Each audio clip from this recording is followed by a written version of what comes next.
Masa agama itu hanya berhenti di surga, neraka, dan ayat? Seolah-olah kalau sudah tahu mana halal, mana haram, selesai. Kehilangan yang paling esensial, yaitu Tuhan Allah. Wong perannya Allah sudah diambil semua oleh manusianya. Menghakimi, ya kan? Mengkafirkan, menjudgment, dan seterusnya. Itu kan tugasnya Allah.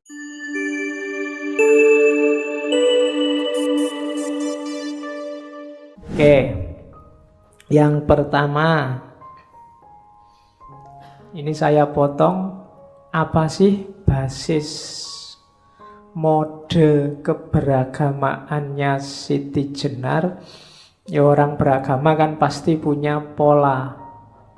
Apa sih yang jadi pola keberagamaannya Syekh Siti Jenar? Itu dia ungkapkan ketika debat sama Sunan Bonang. Ketika Sunan Bonang undang Syekh Siti Jenar. Jadi modusnya apa? Yang pertama, ya, gitu, kalimatnya begitu. Bonang, kamu ngundang saya datang di Demak. Saya males untuk datang sebab saya merasa tidak di bawah atau diperintah oleh siapapun kecuali oleh hati saya. Jadi yang pertama, orang beragama, khususnya kelompok aulia, itu lebih fokus pada mendayagunakan kolbu atau hati dibandingkan akalnya. Kadang-kadang orang menyebutnya mata batin. Jadi olah jiwa. Yang porosnya adalah kalbu. Kalau kalbunya, saya bilang tadi di awal, kalbunya menghadapnya ke ar-ruh tadi yang sumbernya Allah, menghadapnya ke cahaya. Karena kalbunya jernih, menghadap ke cahaya, maka kalbunya juga bersinar. Kalau ada apa-apa, minta fatwa hatinya. Tapi kalau kalbumu menghadapnya ke jasad, yang diopeni nafsu, hasrat duniawi, ya kalau kamu minta fatwa kalbumu akan memfatwakan hal-hal duniawi. Kalau nggak percaya, kamu tanya sendiri sekarang. Kalau kamu tanya hatimu, yang paling enak saat ini apa? Coba jujurlah dengan dirimu. Itu jawabannya hatimu kira-kira apa? Kalau isinya barang-barang duniawi, misalnya IP 4 Pak, dapat pacar segera, lulus langsung kawin, kemudian apa namanya cita-citamu? HP terbaru, apa S8, terus apalagi? Kalau isinya cuma itu yang kamu inginkan, ya berarti hatimu madepnya ke jasad. Atau tanyalah, kira-kira ada nggak cita-cita spiritualmu? Punya. Selama ini kan kalau ada orang tanya cita-cita, selalu jawabanmu kan cita-cita dunia. Jadi pilot, kuliah filsafat, mau cita-citanya pilot. Nggak ngerti aku pikiranmu. Jadi itu kan cita-cita dunia. Jajal, kamu punya nggak cita-cita rohani? Kalau di tasawuf kan ada makom-makom. Punya nggak misalnya, Pak, nanti umur 40 saya pinginnya sudah mencapai makom apa, sudah bisa tawakal bagus, sudah bisa jadi orang sabar, sudah. Itu cita-cita spiritual. Coba kalian punya apa enggak? Kalau enggak punya, jangan-jangan sama kayak saya. Yo, ayo latihan, bikin target-target. Misalnya Ramadan tahun ini, Pak, saya mau latihan menahan diri. Nggak total sih, Pak.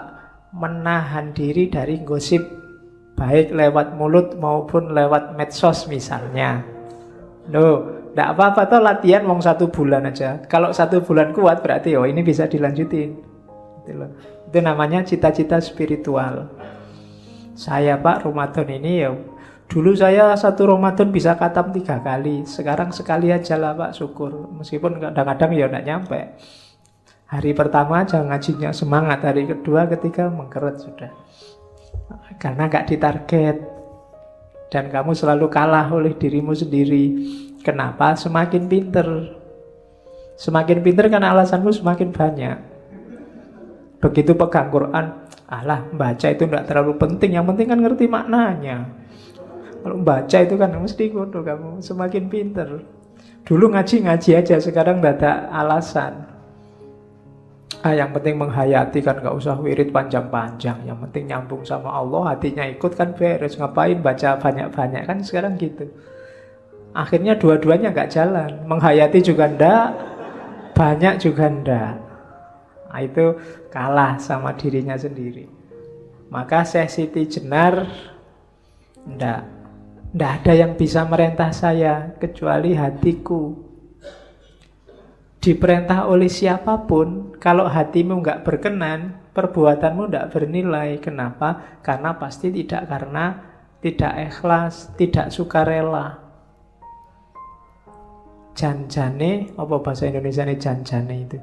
Sebenarnya yang bisa merintah kamu itu hatimu. Itu tadi yang saya sebut kesadaran.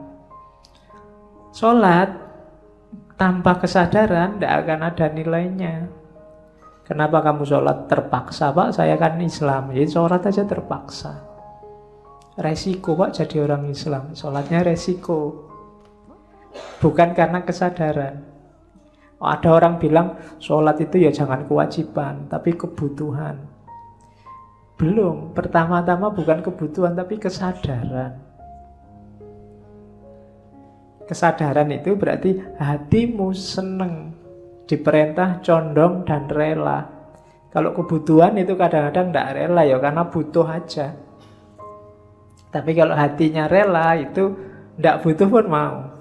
Tidak ada manfaatnya pun ayo, tidak masalah. Itu berarti rela.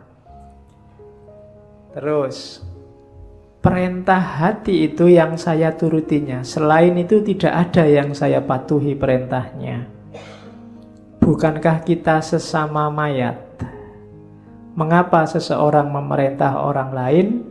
Manusia itu sama satu dengan yang lain. Sama-sama tidak mengetahui siapa yang sukma itu. Yang disembah itu hanya namanya saja. Meskipun demikian, ia bersikap sombong dan merasa berkuasa memerintah sesama bangkai. Ini kayak Syekh Siti Jenar, dulu saya bilang Syekh Siti Jenar itu dibalik. Hidup yang sejati itu besok. Hari ini itu kematian. Kesengsaraan dan kematian. Mungkin bisa dibandingkan dengan filsafatnya Buddhisme. Jadi hidup itu isinya penuh kesulitan, kesengsaraan, dan kematian. Tidak masalah, asal dicermati benar, hidup yang akan datang harus benar-benar hidup. Kalau hidup yang akan datang tidak benar-benar hidup, kita rugi luar biasa. Wong hidup sekarang sudah sengsara, besok kok ya sengsara lagi. Itu kan rugi namanya. Tapi kan di dunia sudah kaya Pak, sudah duitnya banyak Pak, istrinya cantik Pak. Jangan dikira emangnya harta banyak terus enak, istri cantik terus enak. Ya mungkin dibandingkan yang istri jelek. Tapi tetap banyak sumpeknya. Ya dibandingkan yang tidak punya duit, yang banyak duit mungkin ada enaknya. Tapi banyak juga tidak ada enak yang sempurna, enak yang tuntas di dunia ini. Sifatnya semua temporer. Barang enak apapun ada limitnya. Jadi semua yang ada di dunia ini limited edition. Tidak ada yang full. Apa wis kamu suka apa wis? Suka kopi. Mbok sak anu itu minuman semua kalau suka kopi. Paling dapat 3 gelas kamu sudah muntah. Dapat 5 gelas kamu sudah teler meskipun hanya kopi. Jadi tidak enak. Kurang tidak enak, lebih tidak enak. Itulah hidup hari ini, serba terbatas. Jadi kita ini kayak bangkai katanya Syekh Siti Jenar. Wong kita sesama mayat kok berani-beraninya saling merentah. Kita ini levelnya sama, katanya Siti Jenar. Mbok ndak usah merentah-merentah gitu, itu kan memarahi Sunan Bonang. Mbok kita kerja sama saja, saling belajar. Wong kita itu ngaku nyembah-nyembah Tuhan, bela-bela Tuhan, mengagungkan Tuhan, Tuhannya sendiri kita ndak kenal. Itu cuma perkiraan-perkiraan. Kita ngertinya cuma namanya saja. Kita nggak tahu hakikatnya apa. Itu pun sudah sombong. Mulut kita bilang Allahu Akbar, tapi kelihatan tidak ngerti maknanya Allahu Akbar itu apa. Kan ada yang Allahu Akbar sambil mentung, sambil mendelik, sambil... Lu kan banyak hari ini begitu. Begitu ada orang Allahu Akbar, kamu kan kaget luar biasa, mungkin takut malahan. Jangan-jangan ada apa ini, mesti begitu. Oke, jadi mode keberagamaannya yang pertama mengikuti suara hati yang jernih, yang bercahaya. Yang kedua menyadari kerendahan diri, kita itu bangkai, maka tidak usah sombong. Pengetahuan kita juga apa sih, wong kita itu sangat terbatas. Dan makanya kita harus egaliter, tidak saling menindas, tidak saling merentah. Itu dari serat Siti Jenar. Terus, lah kalau begitu senjatanya apa hidup ini? Apa panca indera, apa akal? Katanya Siti Jenar, ya panca indera iyalah, tapi banyak kelemahannya. Akal juga iya, tapi banyak juga kelemahannya. Kenapa? Hidup itu dinamis. Hidup itu bersifat baru dan dilengkapi dengan panca indera. Panca indera ini merupakan barang pinjaman yang jika sudah diminta oleh yang punya akan menjadi tanah dan membusuk, hancur lebur, bersifat najis. Oleh karena itu, panca indera tidak dapat dipakai sebagai pedoman. Yang kamu lihat hari ini cakep, percayalah tidak akan bertahan lama. 20, 30, 40 tahun lagi insya Allah sudah selesai cakepnya. Yang kamu lihat hari ini indah juga tidak akan tahan lama. Semuanya ada batasnya. Telinga juga begitu. Sekuat-kuatnya pendengaranmu, pada titik tertentu akan berkurang fungsinya. Gigi, hidung, ya kan? Gigimu mungkin kamu masih muda, giginya masih kuat-kuat. Sebentar lagi goyang satu demi satu. Sekarang masih kuat makan daging, besok cuma kuatnya makan agar-agar. Kenapa? Giginya mulai rontok. Dulu waktu kamu pramukaan, zaman aliyah, zaman sanawiyah, jalan berkilo-kilo santai ketawa-ketawa. Sekarang naik sepeda ontel dari sini sampai UIN sana sudah tobat-tobat. Kenapa? Ya diakui aja sudah yang namanya jasmani panca indera itu semakin susut kekuatannya. Terus lah kalau akal gimana? Demikian pula budi, pikiran, angan-angan dan kesadaran yang berasal panca indera tidak dapat dipakai pegangan hidup karena tadi tidak abadi. Akal juga begitu. Akal dapat menjadi gila, sedih, bingung, lupa, tidak jujur. Akal itu pula yang siang malam mengajak dengki, bahkan merusak kebahagiaan orang lain. Dengki dapat pula menuju perbuatan jahat, menimbulkan kesombongan, untuk akhirnya jatuh dalam lembah kenistaan, sehingga menodai nama dan citranya. Kalau sudah sampai sedemikian jauhnya, baru orang menyesalkan perbuatannya. Akal juga begitu. Kalau madepnya ke duniawi yang jasad materi tadi, hasilnya burem-burem semua, hasilnya akal itu. Kalau ada orang iri, dengki, ngamuk, marah, itu semua karena madepnya ke sana. Akal ya sering keliru. Dianggapnya A ternyata B, diramalkan A ternyata B. Jadi akal sering keliru, panca indera juga sering keliru. Jadi dua-duanya kita pakai dalam hidup, wong itu sunatullah. Tapi tidak boleh terlalu disandari. Masing-masing punya batas. Saya selalu bilang, kita punya banyak sekali fakultas pemahaman. Cuma yang biasa kita pakai hanya dua ini, panca indera sama akal. Padahal kita masih punya nurani. Nurani pakai A ya, bukan pakai O. Kita kalau pakai O kan nurani. Terus ya, makanya di kantor itu ada majalah nurani itu kan. Ini majalah bahasa Indonesia apa bahasa Jawa ya? Kalau bahasa Jawa kan bacanya O. Jadinya nurani. Atau bahasa Arab. Kalau bahasa Arab nurani itu bagus, dua cahaya. Kan dua nur. Oke. Terus sampai inti mau kok, sampai nurani. Pikirannya mulai ngelantur. Jadi akal tidak bisa disandari, panca indera nggak bisa disandari. Kita punya naluri, kita punya nurani, kita punya intuisi, kita punya imajinasi loh, masih banyak. Sayangnya kita tidak peka, kita nggak canggih mendayagunakannya. Itu yang bikin kita sering keliru-keliru membaca realitas. Membaca Ahok itu harusnya pakai panca indera, pakai akal, pakai nurani, pakai naluri, pakai nas apa pakai apa.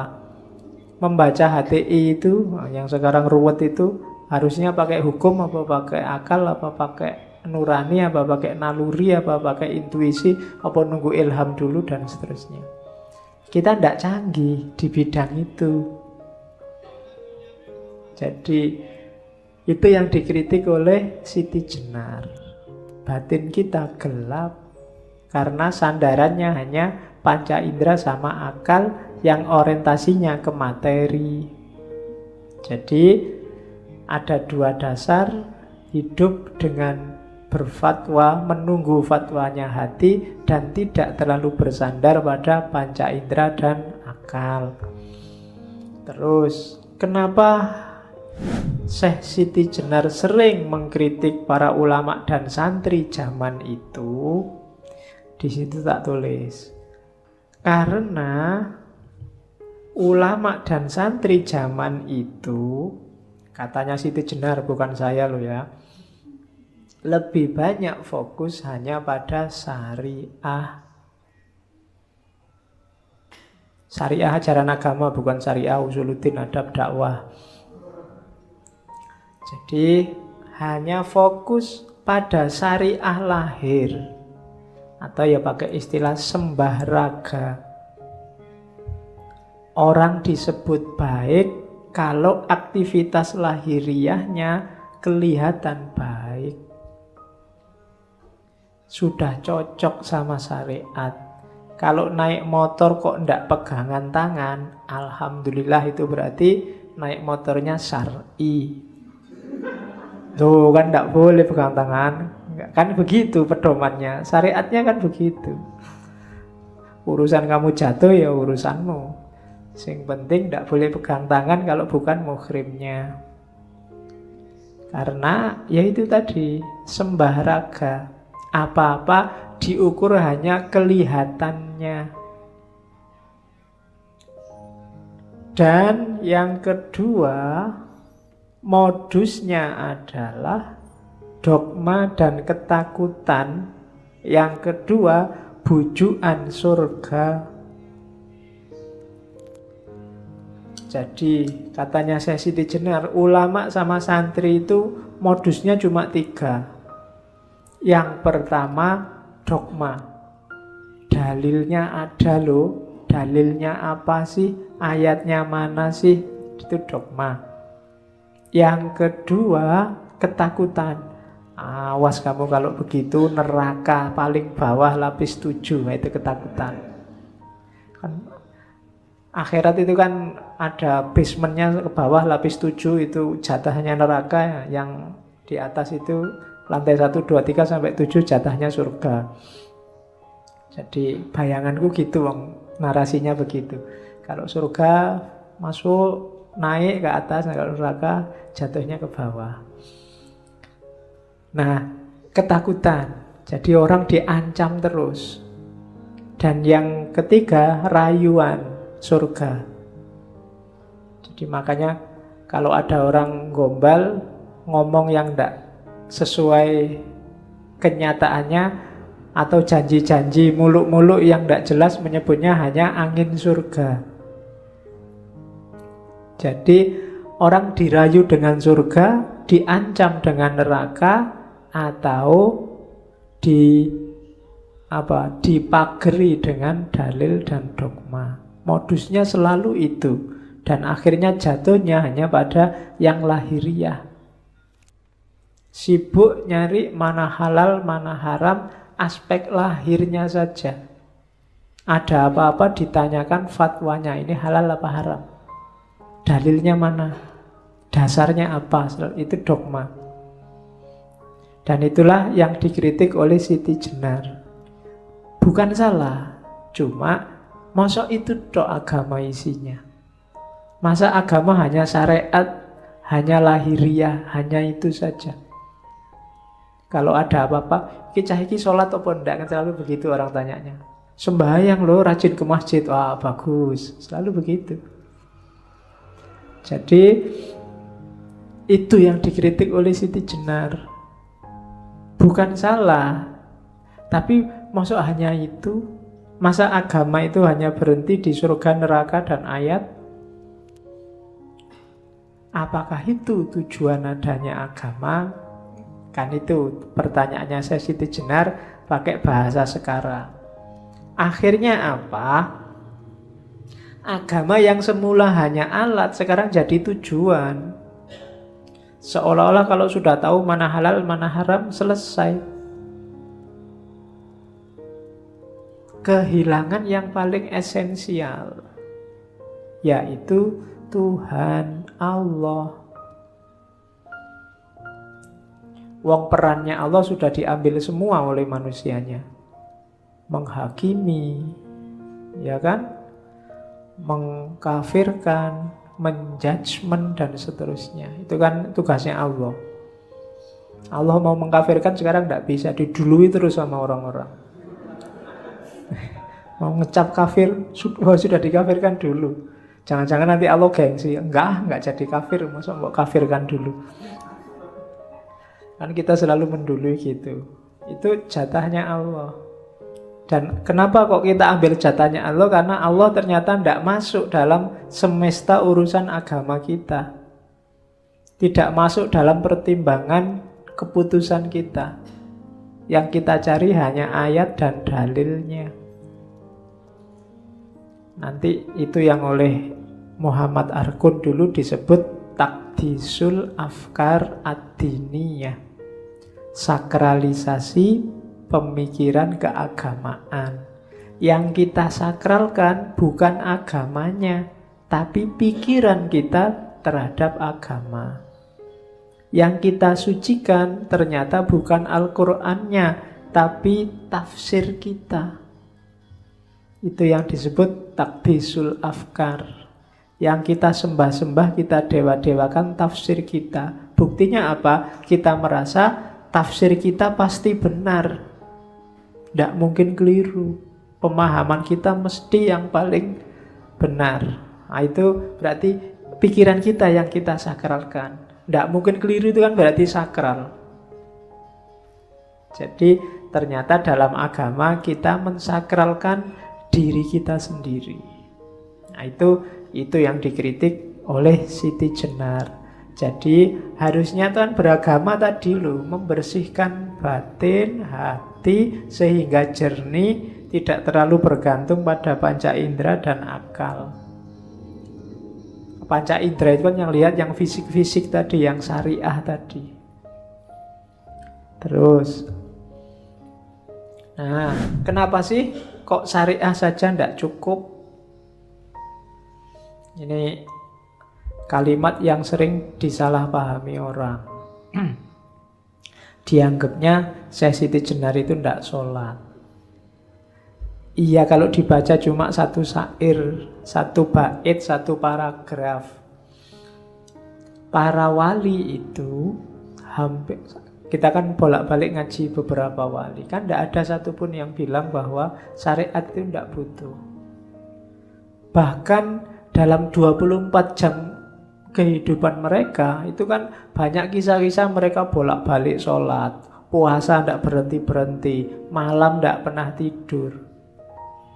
Itu ngalang-ngalai kita jauh. Kita sih sibuk sholat zuhur, sholat asar paling cuma 5 waktu itu. Para wali itu sudah hobinya itu, tidak butuh diperintah-perintah lagi. Puasa tiap hari, zakat bahkan semua hartanya dikasih kalau ada yang minta.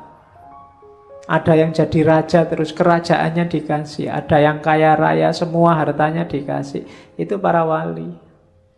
Jadi nggak usah dicek mereka sholat enggak ya, zakat enggak ya, puasa enggak ya. Oh itu sudah hobinya.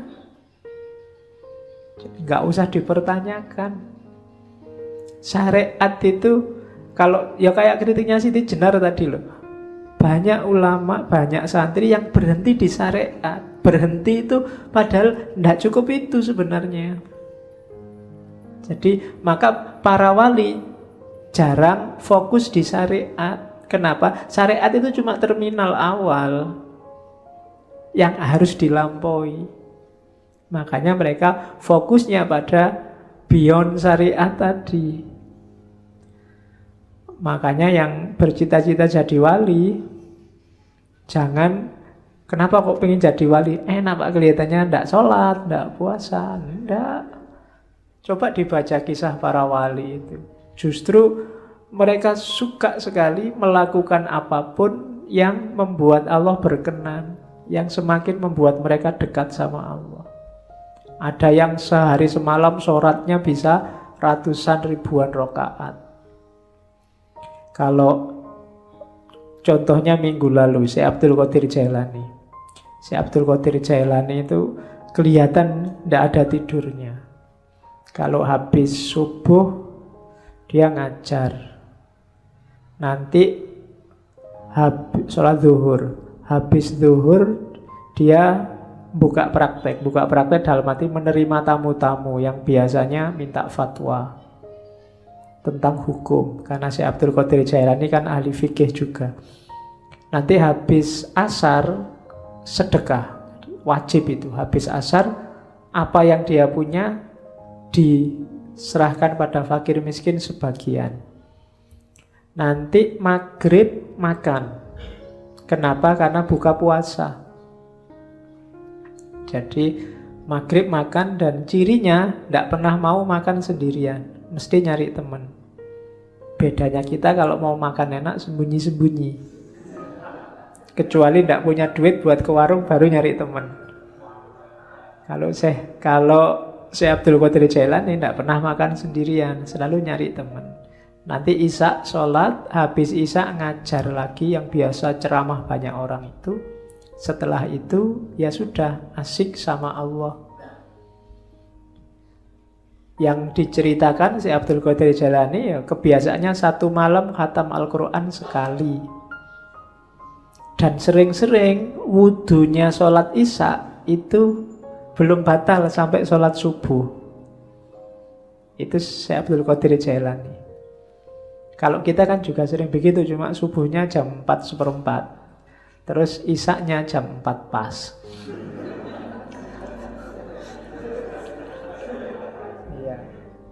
Karena ketiduran. Oke. Nah, ini loh kritiknya Syekh Siti Jenar. Yang kesinggung jangan marah. Kan sekarang banyak orang marah-marah. Katanya Syekh Siti Jenar gini, syahadat, sholat, puasa itu sesuatu yang tidak diinginkan. Jadi tidak perlu. Ini kalimat ini trik. Siapa yang tidak menginginkan? Kita itu diperintahkan kelihatannya berat. Kalau ada bonus seneng. Ya kan? Ini boleh dijamak ya Pak? Boleh dikosor? Boleh. Wah lumayan. Itu kan alamat masih beban luar biasa. Lagi enak-enak nongkrong, adzan. Aduh, lagi asik ngobrol, adzan. Ya kan? Kayak beban luar biasa. lagi hasil sebentar ya, sholat dulu ya. Pokoknya sholat itu kayak beban luar biasa. Nanti sholatnya di mana ya? Susah sekali. Selalu ribut dengan sholat. Itu menunjukkan sholatnya masih beban, bukan kegembiraan. Jadi sholat diakui atau tidak, jangan-jangan tidak kita inginkan. Puasa kan juga begitu. Seandainya hari ini turun ayat Ramadan itu boleh puasa dan boleh nggak puasa, insya Allah kita tidak akan 30 hari puasa. Sesuatu yang tidak inginkan. Dan sesuatu yang tidak kita inginkan itu berarti kita tidak rela, tidak ikhlas. Jadi tidak perlu. Banyak loh ayat yang bunyinya begini. Kamin so'imin, berapa banyak orang puasa yang hanya dapat ju' wal atos. Dia nggak dapat apa-apa, cuma dapat lapar dan haus saja. Itu bahasa Siti Jerat. Jadi tidak perlu ngapain lapar-lapar nggak dapat apa-apa. Banyak yang sholat nggak dapat apa-apa, cuma dapat capeknya saja. Beberapa hadis ada yang bunyinya semacam itu. Itu sebenarnya senada dengan kalimat ini. Syahadat, sholat, puasa itu tidak diinginkan. Jadi tidak perlu. Wong terpaksa semua. Mana ada nilai perbuatan yang terpaksa. Kejahatan pun kalau dipaksa kan tidak bisa dihukum orangnya. Kenapa kok kamu memperkosa? Saya diancam ya Pak. Kalau nggak memperkosa, dibunuh saya. Nah, itu kan dia tidak bisa disalahkan. Wong diancam. Terpaksa. Ya terpaksa Pak. Gimana lagi? Oke. Yang kedua, adapun zakat, naik haji ke Mekah itu palsu semua. Nah, kenapa yang zakat dan haji disebut palsu? Karena seringkali jadi media untuk pamer. Itu kan haji itu kan kadang-kadang jadi media pamer yang luar biasa. Sudah haji Pak? Sudah. Wah bagus, sudah haji. Ada hanya itu kan beda sudah. Di depan, ya kan? Siapa? Waduh, luar biasa. Makanya besok kalau punya anak kasih nama Haji dulu di depannya. Biar aman dia, sudah haji duluan. Zakat juga begitu. Ajang pamer, ajang. Makanya disebut wus palson kabeh, sudah palsu semua. Sudah palsu itu berarti dulunya nggak palsu, sekarang kita yang bikin dia kayak palsu. Sama, akhirnya nggak ada nilainya. Itu seluruhnya kedurjanaan budi, penipuan terhadap sesama manusia. Kenapa yang ditipu sesama manusia? Ya Allah tidak mungkin ketipu. Yang ketipu kan manusia. Wah ini orang dermawan loh, ini sudah haji mesti karakternya baik. Oh ini rajin ke masjid loh, mesti orang baik. Yang ketipu manusia. Dan orang yang menipu manusia itu durjana budinya. Akhlaknya rusak. Orang-orang dungu yang mengikuti aulia karena diberi harapan surga di kelak kemudian hari, itu sesungguhnya keduanya orang yang tidak tahu. Kebanyakan orang-orang semacam ini ya tidak ngerti ilmunya, hanya ikut-ikutan. Sholat, zakat, puasa, haji, ya yang lain sholat ya sholat, yang lain zakat ya zakat, yang lain haji ya haji. Ilmunya tidak ngerti. Jadi ajang pamer, pencitraan. Bahwa saya sudah religius loh, aku ini orang soleh loh, dan seterusnya. Palsu semua.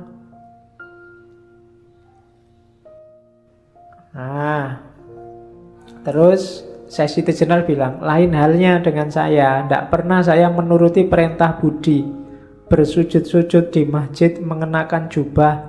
Pahalanya besok bila dahi sudah tebal, kepala berbelulang. Jadi maksudnya aku tidak mau pamer-pamer kayak gitu.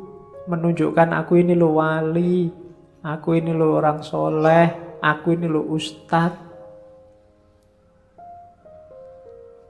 Ya kan, katanya sih tidak mau saya pamer-pamer kayak gitu, itu pamer dahi segala kan ada. Ya ini nggak nyindir siapa, kalimatnya memang begitu. Iya, Nggak, itu bukan dahi hitam. Dahi menjadi tebal, sudah kapalan di sini karena terlalu sering sujud. Nah ya, saya tidak tahu bahasa Indonesianya kapalan itu apa? Kapalan. Ya, kapalan kok di sini tidak enak ya. Enaknya di kaki, jadi kemana-mana naik kapal. Oke, sesungguhnya itu tidak masuk akal. Tidak usahlah mencitrakan dirimu lebih mulia, lebih alim, lebih soleh. Buat apa? Di dunia ini semua manusia sama. Mereka semua mengalami suka duka, menderita sakit, duka nestapa. Tidak beda dengan yang lain. Kita itu sama saja. Makanya tidak usahlah saling mencitrakan. Oleh karena itu saya, Siti Jenar, hanya setia pada satu hal saja, yaitu Gusti Zat Maulana. Saya hanya setia pada Allah saja, tidak akan pada manusia. Ada wali-wali yang wow, yang mukjizat, yang karomah, tidak. Saya tidak akan kagum, dan aku juga tidak akan mencitrakan diriku, menyombongkan diriku, dan seterusnya. Jadi itulah titik-titik kepalsuannya. Bukan sholatnya salah, bukan puasanya salah, zakat hajinya salah, manusianya yang palsu semua.